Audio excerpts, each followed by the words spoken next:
ఏస్టార్ news Telugu. నా పేరు హారిక. నేటి వార్తా ముఖ్యాంశాలు. అనకాపల్లి జిల్లా అనకాపల్లిలో మంగళవారం కాంగ్రెస్ పార్టీ ఎమ్మెల్యే అభ్యర్థి గంగాధర్ భారీ ర్యాలీతో అనకాపల్లి గాంధీనగర్లో ఉన్న రిటైరింగ్ ఎన్నికల కార్యాలయంలో నామినేషన్ దాఖలు చేశారు.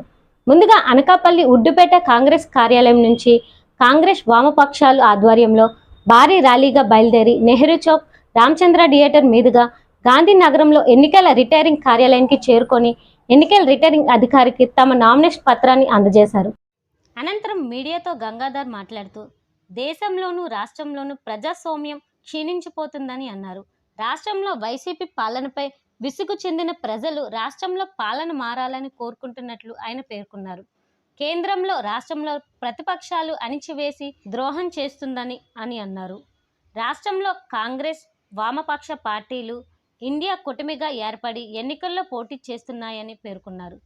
ప్రజలు తమ ఓటును ఇండియా కూటమి అభ్యర్థులకు ఓటు వేసి గెలిపించాలని విజ్ఞప్తి చేశారు. ఈ కార్యక్రమంలో Congress, CPI, CPM ML party నాయకులు, కార్యకర్తలు తదితరులు పాల్గొన్నారు.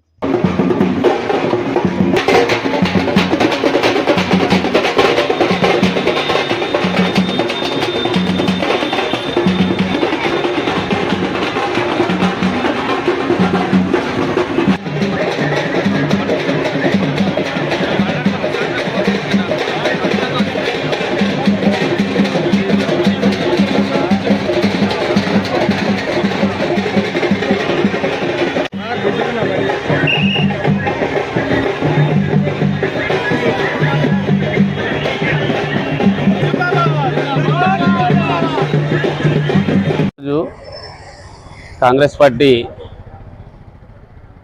రాష్ట్ర అధినేత్రి శ్రీమతి వైఎస్ షర్మిల గారు అమ్మగారి ఆదేశాల మేరకు కాంగ్రెస్ పార్టీ అభ్యర్థిగా అనకాపల్లి అసెంబ్లీకి నామినేషన్ దాఖలు చేయడం జరిగింది.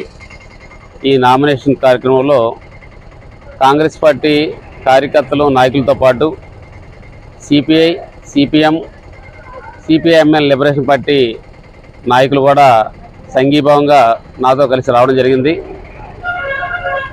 ఈరోజు దేశంలోనూ రాష్ట్రంలోనూ ప్రజాస్వామ్యం అనేది క్షీణించిపోయి నియంతృత్వ పరిపాలన అనేది జరుగుతున్న విషయం అందరికీ తెలిసిందే.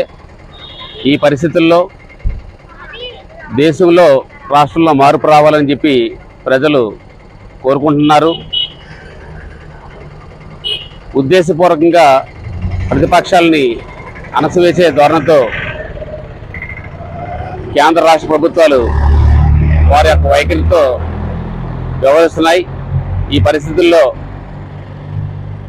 భారతదేశంలో ఇండియా కూటమి ఏర్పడి అందులో భాగంగా కాంగ్రెస్, వామపక్షాలు, ఇతర పార్టీలతో కలిసి ఈరోజు దేశవ్యాప్తంగా ఎన్నికలకు సిద్ధమయ్యాం.